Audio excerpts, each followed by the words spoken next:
Ganun din, baka mas malala pa. Baka ang mangyari, tatanggalin natin ang state grid kay C, pero ibibigay naman kay C sa gitna ng malalang alitan sa West Philippine Sea. Believe in these things. As a social scientist, if they are not empirically grounded, ay laway lang po yan. Yeah, with all due respect, I agree with the reciprocity. But the first one, I don't. Because if you have a strict regulatory framework, then it can be a to whom it may concern. So I think we should not ban XYZ, whichever country. So thank you very much. Mr. Chair. Thank you, Dr. Carlos. Senator Riza, yes. Salamat, Mr. Chair. Just a quick correction for the record. With all due respect, I certainly did not say that Filipino First is a passé policy. In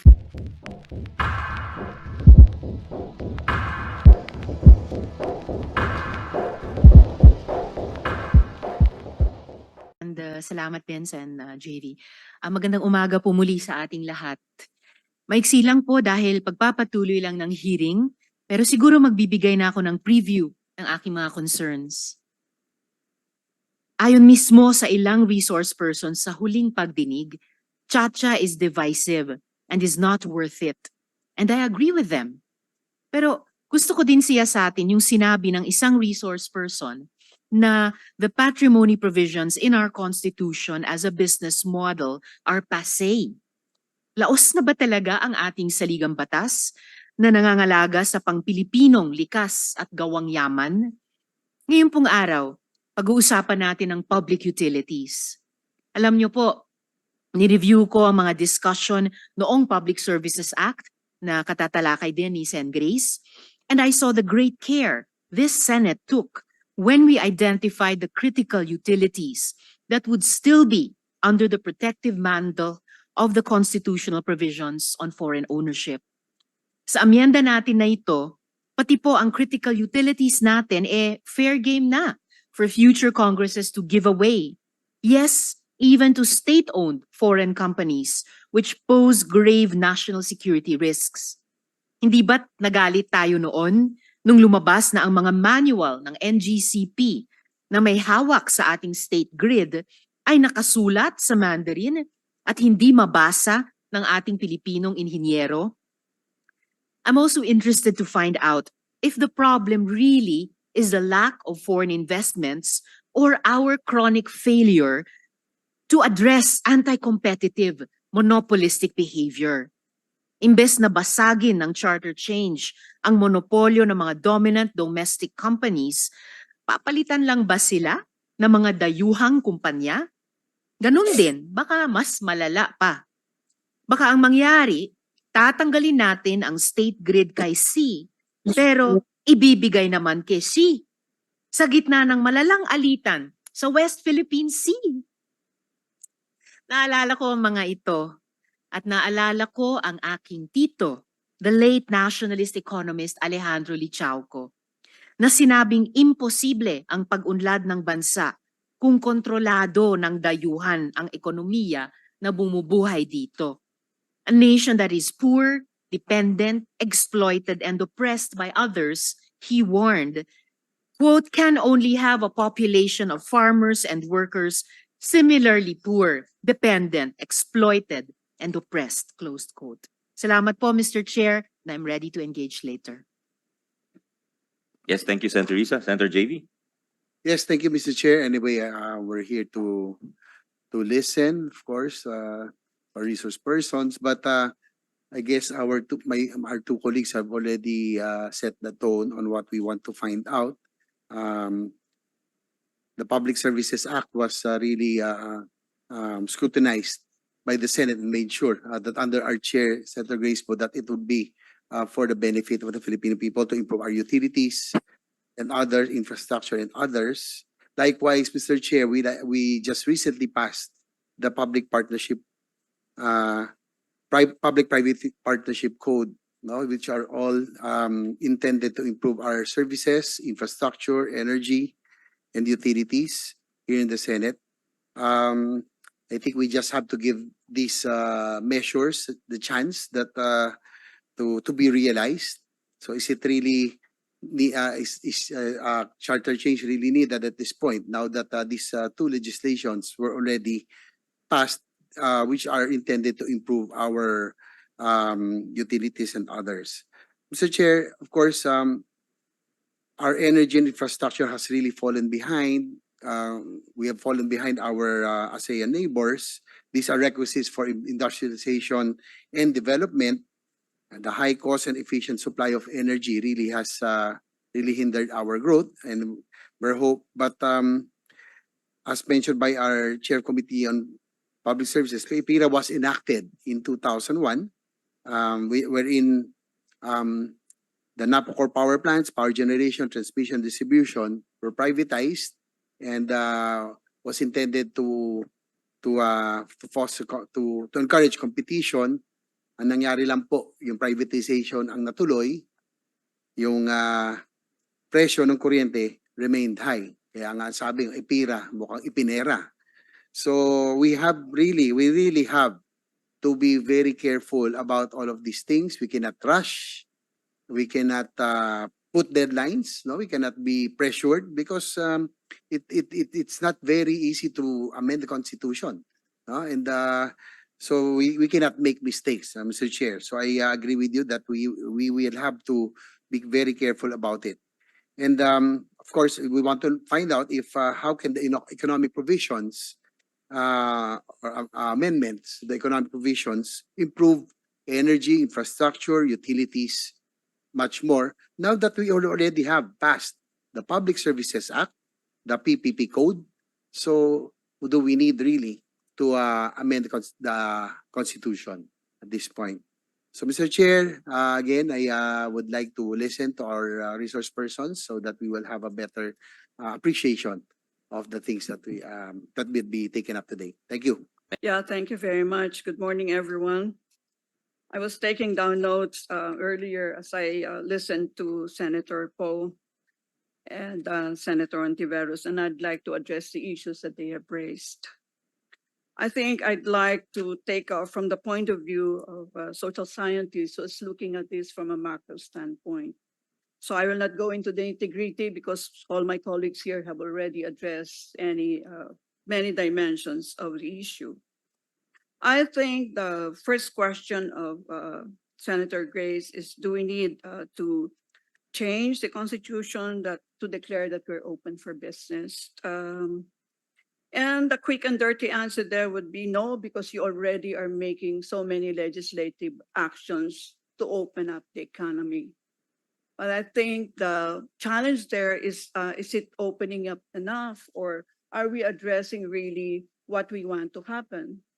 Here, I'd like to go into a bit of epistemology, if you don't mind, which is, when you establish something and you say that you know something, that means you have identified the composite of variables which will bring about a particular result, isn't it?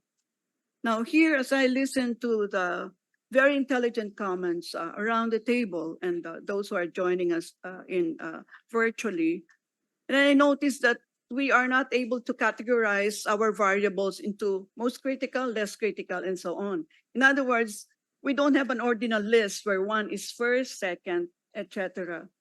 And that one, as I agree with Dr. Fabella, cannot be an article of faith. It has to be empirically grounded. So however much we believe in these things, as a social scientist, if they are not empirically grounded, ay laway lang po yan. Okay, so I think because all the senators have their own research component, I would like them to pay attention to grounding all these claims. It's only if we have the hard evidence, the evidence conditions that will support them, that we can declare that we know something.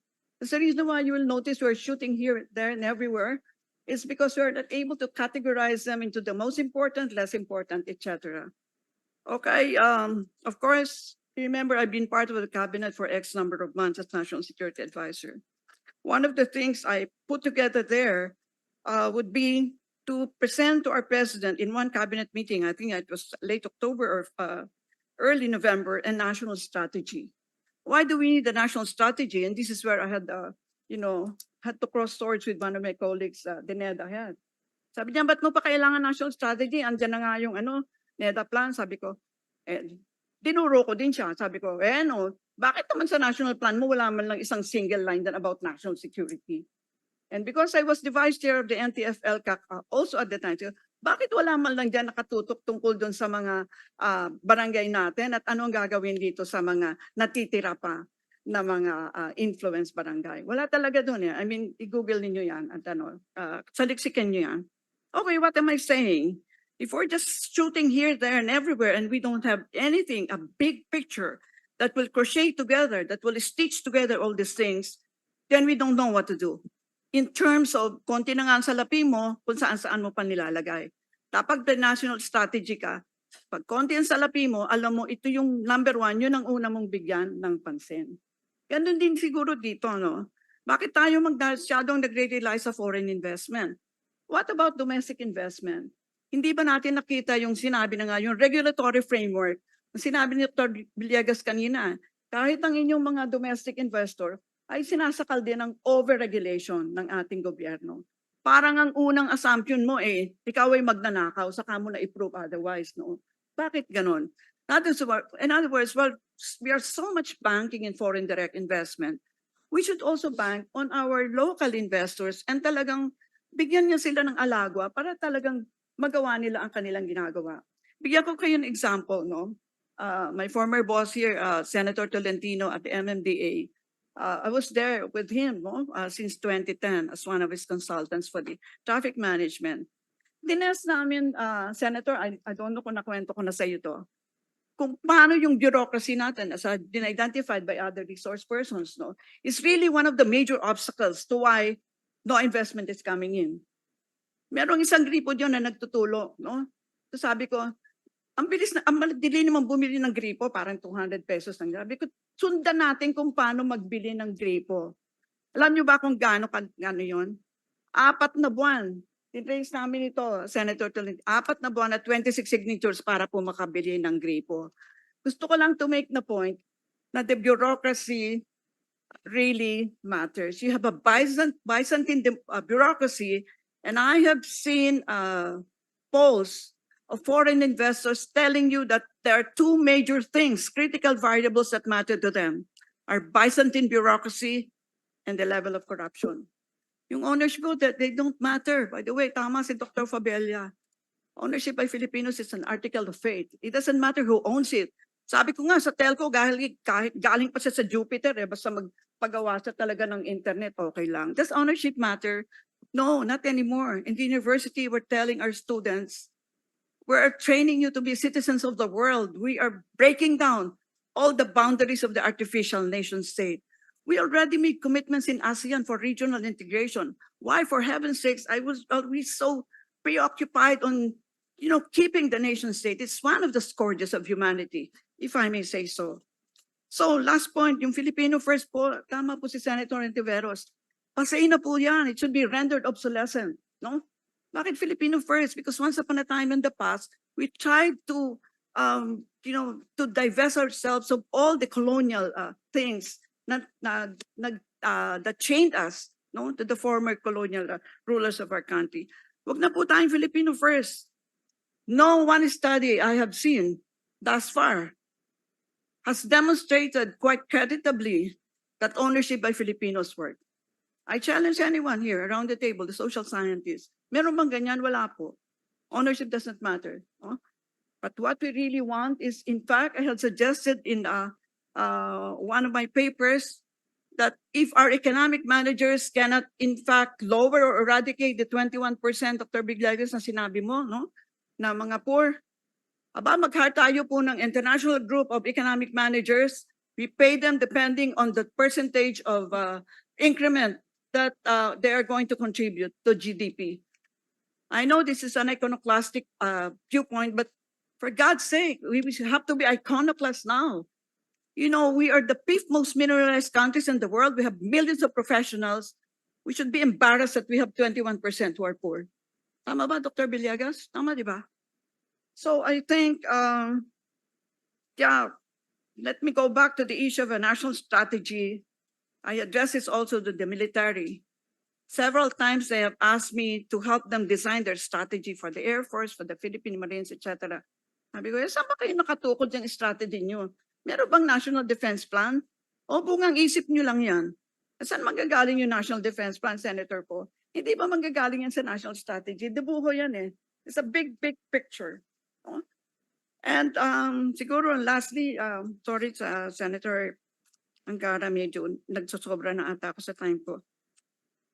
Senator po, you mentioned something about banning certain countries from ownership. And are you referring to China?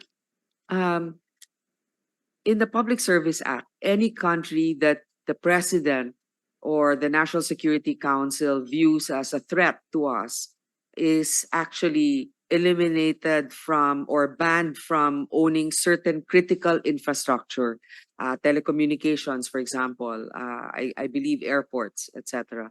And also countries that don't reciprocate or allow us also the same type of ownership in their country would not be allowed.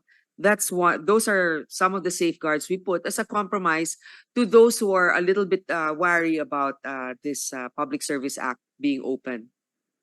Yeah, with all due respect, I agree with the reciprocity, but the first one I don't. Because if you have a strict regulatory framework, then it can be a to whom it may concern. So I think we should not ban XYZ, whichever country. So thank you very much. Mr. Chair. Thank you, Dr. Carlos. Senator Riza, yes. Salamat, Mr. Chair. Just a quick correction for the record. With all due respect, I certainly did not say that Filipino First is a passé policy. In fact, One I of your believe, source persons, I stand corrected. thank you, ma'am. In fact, I believe that Filipino First is a positive and dynamic principle in formulating and constantly updating our economic policy. And lastly, Mr. Chair, at this point, if 60 to 100% ownership in Filipino hands doesn't matter anyway in the big picture, then let's keep that in Filipino hands and work on the real problems identified both by those opposed to and supportive of RBH 6. Thank you, Mr. Chair. Thank you, Senator Riza. Mr. Chair, just a quick comment. Yes, I Senator would Chris. like to thank also Dr. Carlos for bringing up something that we haven't really discussed in our minds being focused on foreign direct investments. It's true, local businesses are also suffering. What we're trying to do is we're actually hunting in the zoo, like the ones that are complying with the laws, paying taxes are the ones being audited, while the ones that are in the informal economy getting away with so much, we don't focus our attention on. So thank you for bringing that up.